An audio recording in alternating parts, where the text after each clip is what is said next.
No mundo antigo, quando um exército inimigo ia invadir uma cidade, as cidades eram muradas, e então o exército inimigo se postava ali do lado de fora e ficava observando.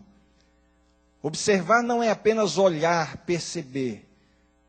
Observar tem o sentido de procurar uma fragilidade, um ponto vulnerável, uma brecha por onde atacar e alcançar o êxito no intento militar. Então, quando Deus pergunta a Satanás, observaste o meu servo Jó? A questão aqui não é somente se Satanás havia visto a Jó. A pergunta é, se Satanás havia tentado fazer com que Jó perdesse a sua fidelidade a Deus, a sua lealdade a Deus. Na sua resposta, Satanás implicitamente admite que havia observado a Jó. Ele não nega isto. No entanto, ele apresenta uma explicação. Em outras palavras, é como se ele estivesse dizendo assim, eu observei sim, eu tentei acabar com Jó. Eu já tentei levá-lo a se afastar de ti, a ser infiel a ti. Já tentei tudo isso, observei muito bem. E admito, eu não consegui nada com ele. Mas também, aí o que ele diz? Verso 10. Acaso não o cercaste com sebe? A ele, a sua casa e a tudo quanto tem? Satanás faz referência aqui a uma cerca. Uma cerca com a qual Deus estava protegendo a Jó. Que cerca é esta? Que o próprio diabo admite que não tem poder para destruir, para invadir, para ultrapassar. É interessante que uma cerca pode ser vista de várias perspectivas. Se você avançar a página da sua Bíblia, capítulo 3, na versão que eu tenho aqui, basta virar a folha. No capítulo 3,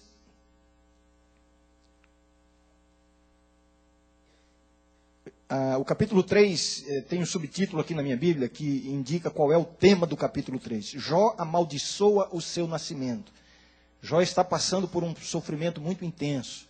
Depois de haver perdido tudo que ele possuía, seus filhos haverem morrido, ele estava agora com aquela enfermidade terrível, se coçando com cacos. Então Jó amaldiçoa o seu nascimento. Jó estava preferindo não ter nascido. E no verso 23, ele diz assim: por que se concede luz ao homem, cujo caminho é oculto, e a quem Deus cercou de todos os lados? Essas palavras refletem uma queixa pela própria existência devido ao sofrimento. Então nós vemos aqui nessas duas passagens, duas referências a esta cerca. Satanás admite que não consegue ultrapassar a cerca. Jó, de alguma forma, se queixa da sua própria existência, e nessa queixa faz referência a esta cerca que está por todos os lados. Que cerca é esta? Para que serve uma cerca? Alguém me ajudaria? Para que serve uma cerca? Estabelecer limites? Alguém disse aqui proteção, para proteger. Uma cerca é uma coisa boa ou uma coisa ruim? A cerca ajuda ou atrapalha? Depende, né? Depende. Quando eu era criança, eu era assim, eu não vou dizer que eu era muito traquina, né? Porque eu acho que eu não era. Me engana que eu gosto, né? Mas eu havia aprontado alguma coisa lá em casa. Eu morava numa casa na periferia de São Paulo, num morro, um lugar muito simples, a gente brincava nas ruas, não havia pavimentação nas ruas, e os nossos momentos de brincadeira era ir para a rua, juntar a molecada toda e brincar, se divertir na rua. Atrás de casa tinha um pequeno quintal que ficava mesmo no pé do morro. E meu pai tinha feito uma cerca naquele quintal. E toda tarde nós costumávamos ir para o quintal, passar pela cerca e brincar lá fora. Mas eu havia aprontado alguma coisa lá em casa, não me lembro exatamente o que era. Foram tantas, né? E aí minha mãe disse assim: hoje você não vai brincar lá fora. Hoje você vai ficar aqui dentro do quintal. Você não vai para a rua brincar. E eu saí naquela tarde, melhor não tivesse saído, porque do quintal, pelas frestas da cerca, eu via meus amigos brincando lá fora na rua. E me dava uma vontade de passar pela cerca e ir pelo outro lado, para o outro lado, mas eu estava proibido. E eu olhava para os meus amigos, olhava para aquela cerca, tão fácil pular a cerca, mas eu estava proibido. Olha, por algum momento eu passei a odiar aquela cerca. Aquela cerca estava limitando a minha liberdade. Aquela cerca estava atrapalhando a minha vida. Aquela cerca era um obstáculo. Eu queria sair, eu queria voar, eu queria correr. Mas a cerca não me permitia. Que cerca terrível. Por que essa cerca está aqui? Algumas horas depois, minha mãe, sensibilizada por perceber que eu estava ali sofrendo e por ver que o castigo já talvez tivesse compensado a traquinagem, disse assim: olha, agora você pode brincar.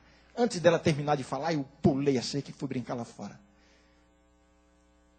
Poucos minutos depois apareceu um cachorro na rua que começou a atacar as crianças e ele viu alguma coisa em mim de especial e correu atrás de mim. Eu estava talvez a uns 50 ou 100 metros de casa. E o cachorro veio para cima de mim e eu corri, e o cachorro no meu encalço e eu corri. E uma criança quando corre para se proteger, ela corre em direção de casa, né? Ela vai para casa. E eu de longe já vi aquela cerca. E eu queria chegar no quintal de casa antes que o cachorro me alcançasse. E o cachorro me alcançou, mas ele me alcançou, eu já estava na cerca e de um pulo eu pulei. De um salto eu estava dentro do quintal. O cachorro quase que esbarrou na madeira da cerca. E agora eu olhava para ele e ele fora, do lado de fora, esbravejando, os dentes para fora, querendo me morder. E eu, ofegante, quase não encontrava ar, mas sorrindo e rindo do cachorro que não conseguia me morder. E aí eu peguei na cerca e disse: bendita cerca. Que cerca maravilhosa.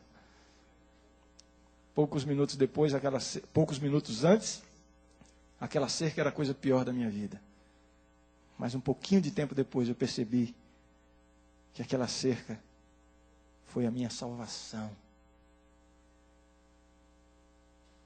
Deus tem uma cerca em volta de cada um de nós. Aliás, Deus tem várias cercas.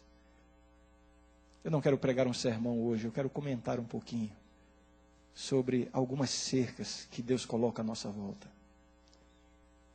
E às vezes nós olhamos para essa cerca que está à nossa volta e nos queixamos. Olhamos para a cerca como se ela fosse um empecilho para a nossa liberdade, para a gente sair, voar e correr. Mas a cerca que Deus coloca, ou as cercas que Deus coloca à nossa volta, servem para nos proteger, nos guardar. Que cercas são essas que estão à nossa volta? Uma delas, sabe qual é? O anjo da guarda. O anjo da guarda é uma cerca que Deus estabelece ao redor de cada um de nós. Isso não é conclusão minha. No livro O Grande Conflito, páginas 512 e 513, há uma referência exatamente a esta declaração de Satanás aqui no livro de Jó. Quando ele diz assim: acaso não o cercaste com sebe?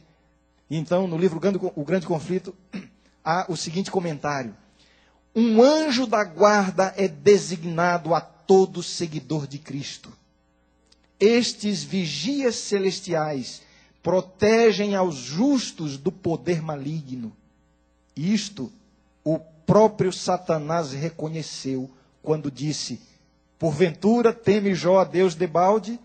Porventura não o cercaste tu de bens a ele, a sua casa e a tudo quanto tem?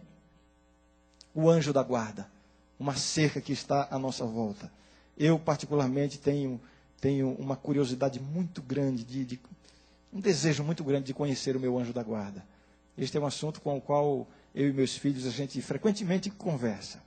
Né? Como é o meu anjo da guarda, como é o seu anjo da guarda. E realmente, uma bênção extraordinária de Deus. Uma outra cerca que Deus coloca para nos proteger. Esta cerca se chama igreja. A igreja é uma cerca de Deus. A igreja é o refúgio da segurança do povo de Deus. Eu me entristeço muito quando eu ouço, às vezes, algumas pessoas dizerem assim: eu tenho a minha vida com Deus, eu não preciso da igreja. Eu mantenho a minha comunhão com Deus em minha casa, em minha vida particular. Olha, a igreja tem tanto problema, às vezes mais atrapalha do que ajuda.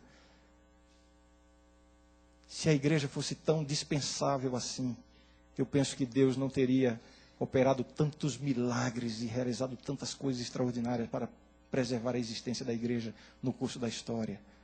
Você não vai encontrar o objeto de maior ataque de Satanás do que a igreja de Deus. A igreja é uma cerca, é um refúgio. Alguém diz assim: mas a igreja tem tanto problema. Uma vez alguém estava dizendo assim: eu estou procurando a igreja perfeita. Estou visitando um monte de igreja. Quando eu chegar em uma igreja onde não tiver problema, todo mundo se der bem, não tiver fofoca, não tiver briga, não tiver disputa, não tiver política, aí eu fico. Aí a pessoa que estava dizendo disse assim: na hora que você ficar, ela vai deixar de ser tudo isso. É isso mesmo. Aquela velha metáfora, a velha ilustração, né, de que a igreja é um hospital. Todos nós somos doentes. E é assim a igreja mesmo. Uma representação bíblica da igreja, algo que ilustra o que é a igreja de Deus, a Arca de Noé. A Arca de Noé. E a gente imagina a arca, aquele barco maravilhoso e bonito, né? Mas você já parou para pensar como é que era lá dentro? Imagina só. Aquele povo ficou lá dentro, aquele povo que eu digo, as poucas pessoas e os animais, eles ficaram lá dentro quase um ano. Quase um ano. Imagina só como é que era o cheiro lá dentro. Mas olha, era melhor o mau cheiro lá dentro do que a tempestade lá fora. Ali estava o refúgio seguro, ali estava a proteção de Deus para o seu pequeno povo que estava guardado ali dentro. A igreja é uma cerca. A igreja é um refúgio de proteção para cada um de nós. Estar na igreja, ser membro da igreja, isso faz parte do plano de Deus para cada um de nós. Que outra cerca podemos mencionar como sendo algo que nos protege? E agora sobre esta cerca eu quero me demorar alguns minutos mais. Esta outra cerca se chama a lei de Deus. A lei de Deus. A lei da liberdade. A lei de Deus às vezes é vista como um conjunto de restrições para a vida do ser humano. Não terás outros deuses diante de mim, não farás para ti mais Deus futuro, não matarás, não adulterarás, não, tanta proibição. Por que Deus nos restringe tanto? Por que Deus limita tanto a nossa liberdade? É dessa perspectiva que você tem visto a lei de Deus? A lei de Deus é uma cerca de proteção, não é de restrição. A verdadeira liberdade, ela só é possível, ela só é alcançada dentro dos limites da lei de Deus. A lei de Deus não é para limitar a liberdade, ao contrário. A lei de Deus é para promover a liberdade. Transgredir a lei de Deus não significa viver a liberdade, pelo contrário. Transgredir a lei de Deus significa sujeitar-se ao pecado, ao domínio do pecado, e ser um escravo, perder a liberdade. Cada mandamento da lei de Deus tem um princípio que gera liberdade. Eu estou preparando uma série de sermões sobre os 10 mandamentos. Deverão ser 11 ou 12 sermões. E estou estudando, e quanto mais eu estudo, mais encantado eu fico com a riqueza, com a amplitude, a abrangência de cada um dos mandamentos da lei de Deus. Que coisa extraordinária. Ali está um retrato do próprio Deus. A expressão do caráter de Deus está na lei de Deus. Nós vemos assim, às vezes, como um conjunto de restrições. Porque, às vezes, nós vemos a lei de Deus, conforme está registrada lá em Êxodo 11, apenas nos detendo nas palavras, na forma como a lei está expressa. No entanto, aquelas palavras são apenas uma expressão limitada dos princípios extraordinários envolvidos em cada um dos mandamentos da lei de Deus. E eu planejei nesta noite dedicar um pouquinho do nosso tempo aqui para todos juntos aqui, exaltarmos um pouquinho mais a lei de Deus. Esta cerca de proteção que Deus tem colocado à nossa disposição e nos convidado a estarmos dentro dos limites dessa cerca. Para sermos felizes, para sermos livres. Vamos exaltar a lei de Deus nesse momento, então. Quero convidá-los a isso. Volte a sua Bíblia um pouquinho aí, algumas páginas. Vamos lá para Êxodo capítulo 11. Êxodo capítulo 11. A cerca de proteção. A cerca de proteção que Deus tem e para a qual está convidando cada um de nós. Olha, à medida que nós formos fazendo alguns comentários aqui sobre os mandamentos da lei de Deus, eu queria fazer um convite a cada um de nós que aqui estamos. Estou me incluindo também. Faça agora uma reflexão muito profunda da sua própria vida. Ao comentarmos um pouquinho, evidentemente o tempo não permite nos aprofundarmos muito em cada um dos mandamentos. Por isso eu estou preparando uma série para ter um sermão para cada um deles. Mas em cada pequeno comentário, avalie a sua vida, aí no íntimo do seu coração, com toda sinceridade, com franqueza, para ver de que lado você está da cerca. Se você está dentro, se você está fora, ou se você está meio em cima do muro, em relação a esta cerca que é a lei de Deus. Vamos dedicar esse momento a esta autoanálise agora, a esta reflexão pessoal e individual, a respeito de como está a nossa vida em relação aos mandamentos da lei de Deus. Vamos começar a leitura? Me acompanhe ouvindo, por favor. Eu vou começar Êxodo 20, Êxodo capítulo 20. Obrigado, pastor. Êxodo capítulo 20. São 10 mandamentos.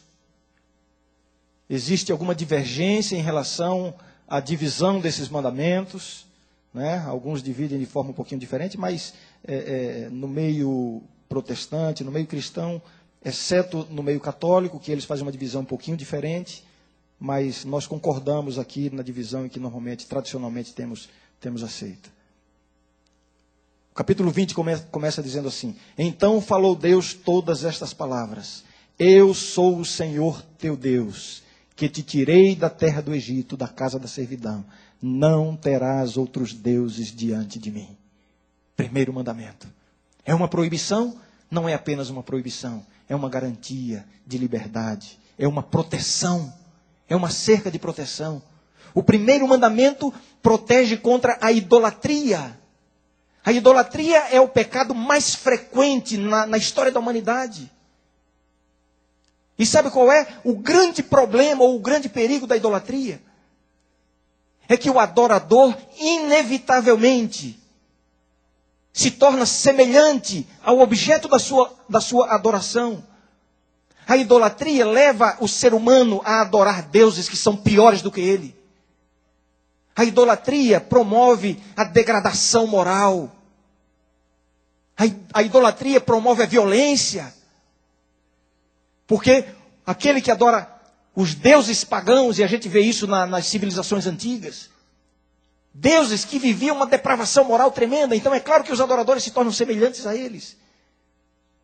E quando Deus diz assim, não terás outros deuses diante de mim, Deus está querendo nos proteger contra a degradação, a degeneração moral. É uma cerca de proteção. Quando adoramos o verdadeiro Deus, isso nos promove, isso nos eleva, nos torna semelhantes ao objeto da nossa adoração, que é o Criador do universo. Que cerca extraordinária, não? Não terás outros deuses diante de mim. O segundo mandamento, verso 4. Não farás para ti imagem de escultura, nem semelhança alguma do que há em cima nos céus, nem embaixo na terra, nem nas águas debaixo da terra. Não as adorarás, nem lhes darás culto, porque eu sou o Senhor teu Deus, Deus zeloso, que visita a iniquidade dos pais nos filhos até a 3ª e 4ª geração daqueles que me aborrecem, e faço misericórdia até 1000 gerações daqueles que me amam e guardam os meus mandamentos. Não farás para ti imagem de escultura, nem semelhança alguma. Uma proibição? Sim, uma proibição, mas antes de ser uma proibição, uma proteção. Se o primeiro mandamento nos protege contra a idolatria, o segundo mandamento nos protege contra a profanação. O primeiro mandamento nos aponta a quem devemos adorar. O segundo mandamento nos mostra como devemos adorar. A verdadeira adoração. Esses dois mandamentos são uma proteção contra falsos deuses e falsas maneiras de adoração. Tudo isso para nos fazer cada vez melhores. Promover o nosso crescimento. Nos tornar mais semelhantes a Deus. Que cerca extraordinária. Terceiro mandamento. Verso 7. Não tomarás o nome do Senhor teu Deus em vão, porque o Senhor não terá por inocente o que tomar o seu nome em vão. Não tomarás o nome do Senhor teu Deus em vão. Uma proibição, sim, uma proibição. Mas antes de ser uma proibição, uma proteção. Tomar o nome de Deus em vão envolve não apenas proferir futilmente, superficialmente, desnecessariamente o nome de Deus. Não é apenas proferir. Tomar o nome de Deus em vão significa também adotar o nome de Deus para a nossa vida como cristãos e vivermos como não cristãos. Isso é tomar o nome de Deus em vão. E este mandamento, antes de ser uma proibição, é uma proteção. Proteção contra a irreverência. Não tomarás o nome do Senhor teu Deus em vão. A irreverência nos faz perder a noção da santidade de Deus. A irreverência nos faz perder esse senso da santidade de Deus. E perder a noção da santidade de Deus abre uma porta para o pecado e a depravação. Porque se nós perdemos a noção da santidade de Deus, facilmente entraremos e nos aprofundaremos no pecado. Da mesma forma, perdemos a noção da gravidade, da seriedade e da malignidade do pecado. E não é isto que Deus quer para nós. Deus quer nos proteger desta experiência terrível. Por isso ele diz assim: não tomarás o nome do Senhor teu Deus em vão. Quarto mandamento. Não vou lê-lo todo por uma questão de tempo, porque imagino que todos conhecem. Mas a parte inicial diz assim: lembra-te do dia do sábado para o santificar. 6 dias trabalharás e farás toda a tua obra, mas o 7º dia é o sábado do Senhor teu Deus. Não farás nenhum trabalho, nem tu, nem teu filho, etc, etc. Lembra-te do dia do sábado. Primeiro mandamento que não começa com uma proibição, mas começa dizendo: lembra-te. Não se esqueça. É fácil esquecer. Principalmente quando a semana está corrida, não? E é sexta-feira, e as horas vão passando, e a gente se esquece da hora. Lembra-te do dia do sábado. Isso é para limitar a nossa liberdade? Puxa vida, quer dizer que eu tenho que me condicionar agora toda semana, fazer todo esse exercício, essa ginástica toda, para guardar o sábado? Eu quero ser livre. Não é para limitar a liberdade, é para nos proteger e promover a nossa liberdade. E eu tentei fazer uma pequena lista da proteção que é o quarto mandamento para nós. O quarto mandamento é uma proteção, em primeiro lugar, para a saúde física, um repouso semanal. Não preciso argumentar aqui, cientificamente está comprovado que isso é saudável. O quarto mandamento é uma proteção para a saúde emocional. Mudar de canal. Os estudiosos hoje confirmam isso de forma científica. Você mudar de canal, você está a semana inteira ligado, estressado, você muda de canal. Não significa ir para a cama dormir, descansar, significa mudar de atividade. Agora você se volta para as coisas espirituais. Isso faz bem para manter o equilíbrio e a saúde emocional. O quarto mandamento é uma proteção para a saúde espiritual. Um tempo exclusivo para Deus e para as coisas de Deus. Não que sejamos cristãos no 7º dia apenas, mas no 7º dia, de maneira especial, dedicamos para uma comunhão especial com Deus. É um reabastecimento da nossa vida espiritual. O quarto mandamento é uma proteção contra a insubmissão. E você sabe que a insubmissão foi o pecado de Adão.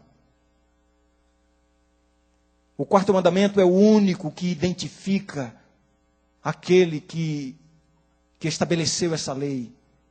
O quarto mandamento é a assinatura de Deus nos 10 mandamentos. O quarto mandamento é o selo que identifica o autor da lei. Então, guardar o sábado, observar o quarto mandamento, significa submeter-se à autoridade e ao governo do Criador do universo.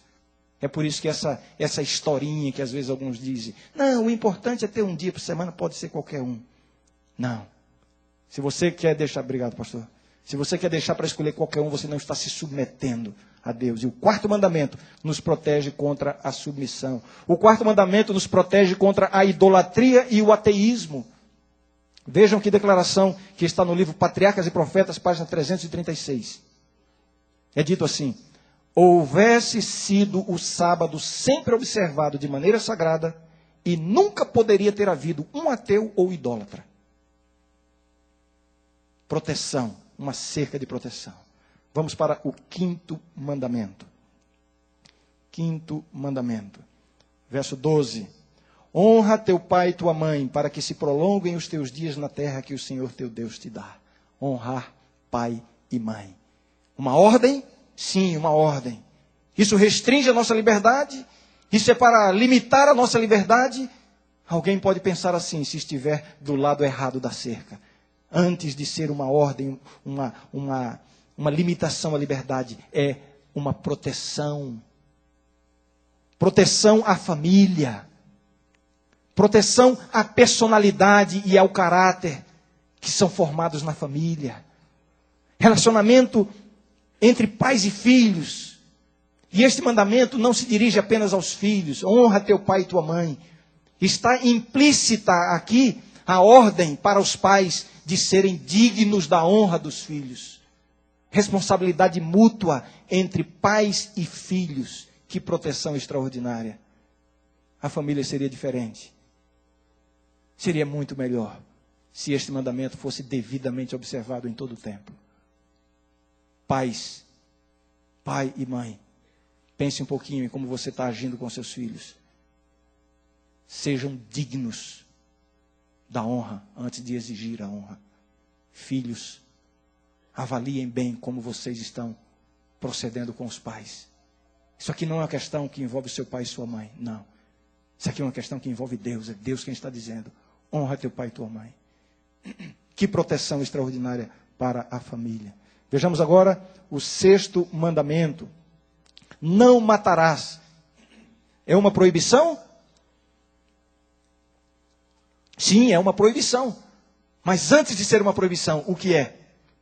É uma proteção. O princípio envolvido aqui não é simplesmente não tirar a vida. Não, o princípio envolvido é a preservação da vida. A promoção da vida.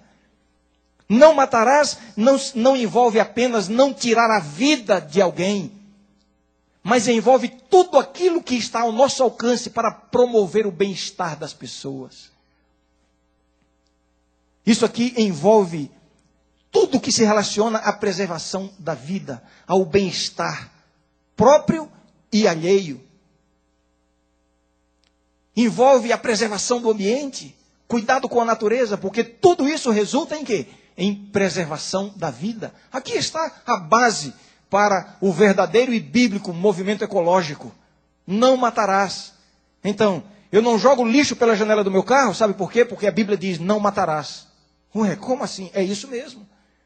Qualquer ação, qualquer gesto que de alguma forma prejudique a vida está envolvido aqui. Vejam que proteção extraordinária Deus proveu para nós. Uma cerca de proteção. Sétimo mandamento, não adulterarás. O sexto mandamento, uma proteção à vida. O sétimo mandamento, uma proteção ao casamento, ao matrimônio. Esta instituição sagrada. É muito sério isso aqui. Não é para menos que Satanás tem trabalhado tanto em nossa história, na história da humanidade, para desvirtuar os princípios ou o ideal de Deus para o casamento. Sabe por quê?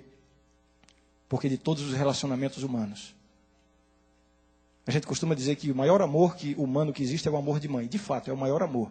Mas quando Deus escolheu um relacionamento humano para representar o seu relacionamento com o seu povo, Ele não escolheu a mãe e filho. Ele escolheu marido e mulher.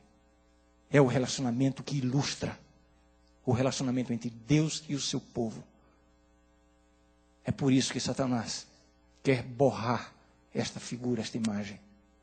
E ele faz tudo para acabar com o casamento. E quando Deus diz assim, não adulterarás, Ele está querendo preservar a santidade, o respeito e o crescimento equilibrado dos filhos. Não adulterarás. Não existe 1 milímetro seguro do lado de fora dessa cerca. Qualquer gesto, qualquer pensamento que seja, nos lança num terreno extremamente perigoso. E todos nós aqui, como somos tentados nesse aspecto? Sim ou não? Sim, somos. Estou me incluindo aqui. Como somos tentados. Que tragédia! Quantas tragédias acontecem quando esta cerca é rompida na experiência de um casal. Não adulterarás. Preservação da santidade do matrimônio, do respeito e do crescimento equilibrado dos filhos. 8º mandamento. Desculpem. Não furtarás. Mais uma ordem.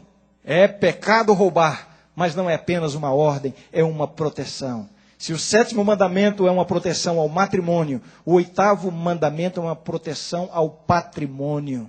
Qual é o princípio envolvido aqui? O princípio é do direito inviolável de propriedade pessoal e privada. Deus reconhece e Deus protege esse direito. Não furtarás. Não furtarás. Não significa apenas apropriar-se do alheio, mas significa qualquer gesto, qualquer sentimento, nesse sentido de apropriar-se do alheio. Não furtarás. 9º mandamento. Estou lamentando aqui porque o tempo está correndo. Eu queria comentar um pouco mais sobre cada um dos mandamentos, mas não é possível nessa oportunidade. 9º mandamento, onde está, verso 16.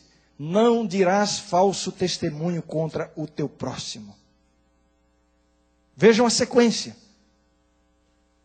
6º mandamento, proteção à vida. 7º, proteção ao matrimônio. 8º, proteção ao patrimônio. 9º mandamento, uma proteção à reputação. O mais valioso bem que um ser humano pode ter é a sua reputação. Aquele velho ditado, vamos ver se eu lembro. Mais vale um bom nome que o quê? Alguma coisa assim. Alguma coisa assim. O maior patrimônio de uma pessoa é a sua reputação. A promessa de Deus a Abraão qual foi? De ti farei uma grande nação, e te abençoarei, e te engrandecerei o nome. Engrandecer o nome. Cada filho de Deus deve desenvolver um grande nome. Ser uma bênção, ter uma reputação. Não existe melhor patrimônio do que esse. E quando Deus diz assim, não dirás falso testemunho, isso não é apenas uma proibição, mas é uma proteção a esse patrimônio tão valioso. Como é grave aos olhos de Deus essa história de mexericos, fofocas, conversinhas, falar mal dos outros. Olha, não é falando mal não, mas... E por aí vai, né? Não, olha, a gente está aqui, isso aqui é uma comissão de igreja, então aqui pode. Eu quero ver qual é o texto da Bíblia que diz que em comissão de igreja pode falar mal dos outros. Não, a gente está falando só para ajudar. Ajudar em quê? A Bíblia diz, quando tiver algum problema, o que você deve fazer? Vai ter com teu irmão, tu e ele só. Mas a gente não tem coragem de fazer isso? E aí vai minando a reputação. Ninguém tem esse direito. Mesmo que o comentário seja verdadeiro, você não tem esse direito. Você não tem o direito de transformar em sons pensamentos negativos a respeito de quem quer que seja. Por mais verdadeiros que sejam. Ninguém tem esse direito. O princípio aqui não é apenas do falso testemunho. Assim que como quando diz lá, não matarás, não é apenas não tirar a vida. O princípio envolvido aqui é preservar e promover a reputação alheia. Ninguém tem o direito de minar este patrimônio ou este bem que Deus coloca à disposição de cada um de nós, que é o bom nome. Finalmente, o 10º mandamento, o que diz aí? Não cobiçarás a casa do teu próximo, não cobiçarás a mulher do teu próximo, nem o seu servo, nem a sua serva, etc, etc. A cobiça. Isso aqui não é apenas uma proteção, não é apenas uma proibição, e sim uma proteção. Porque a cobiça é o pecado do egoísmo. Cobiçar significa pensar apenas no próprio interesse. A cobiça é um pecado que só Deus vê, porque está no coração. E quando ele se expressa em gesto, já deixa de ser cobiça. Pode ser roubo, pode ser adultério, pode ser o que for. Mas Deus já está tratando com uma questão ainda na semente, ainda no coração. A cobiça. Que é o pecado do egoísmo. E o egoísmo é a raiz de todo mal. Você sabe disso. Então, este mandamento é uma cerca de Deus para nos proteger, para nos guardar, para promover a felicidade. Então, observar a lei de Deus, guardar os mandamentos de Deus, não são apenas um esforço pela obrigação da religião. Não. São, antes de mais nada, colocar-se dentro de uma cerca de proteção. Enquanto nós estamos dentro dessa cerca, vamos ter acesso à plena liberdade e à plena felicidade.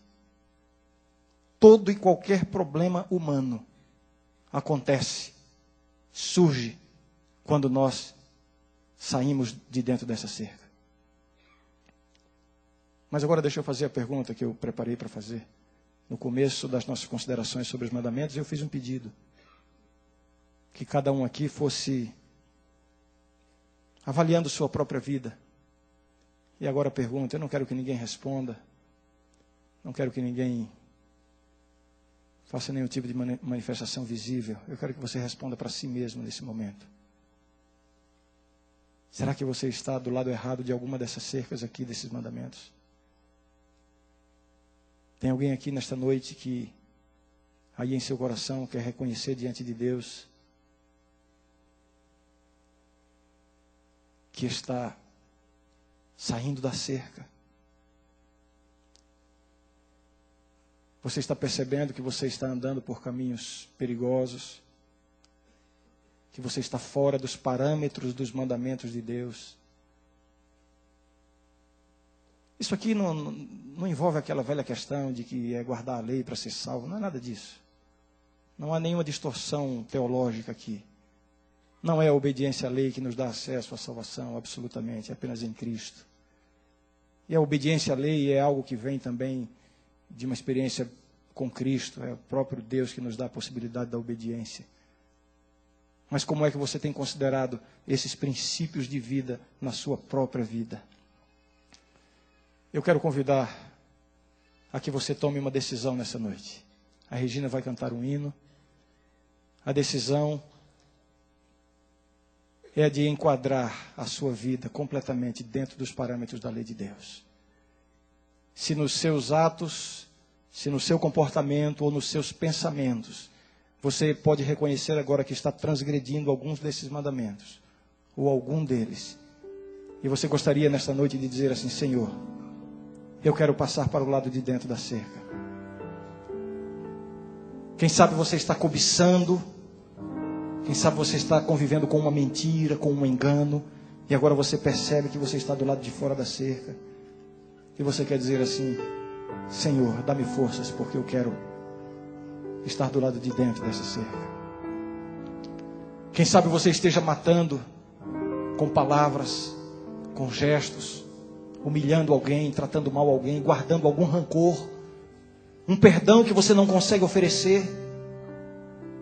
Jesus disse: aquele que tem ódio no seu coração já está matando, já é réu de juízo.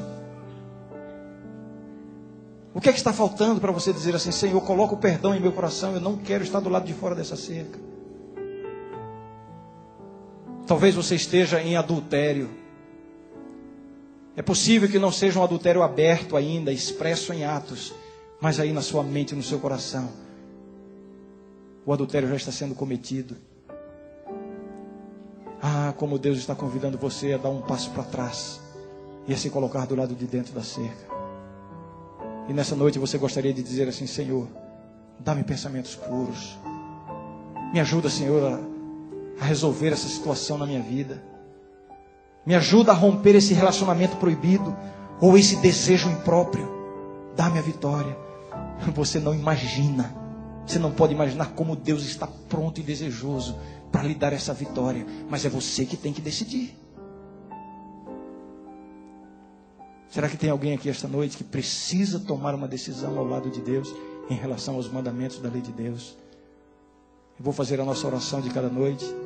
E a propósito, eu não vou convidar que ninguém venha à frente, porque eu creio que esse tema aqui exige que sejam decisões bem pessoais, bem particulares, bem privadas. Mas você precisa tomar uma decisão. Eu não sei qual é, eu sei as minhas, mas você sabe do que eu estou falando. Vamos ouvir a música que a Regina vai cantar agora, exaltando a lei de Deus. E tome uma decisão e se coloque inteiramente dentro dos parâmetros da lei de Deus nesta noite. Oh, quanto amo a tua lei, ela é o meu prazer, meu Deus. Sim, verdadeiros são seus passos, é a verdade dos teus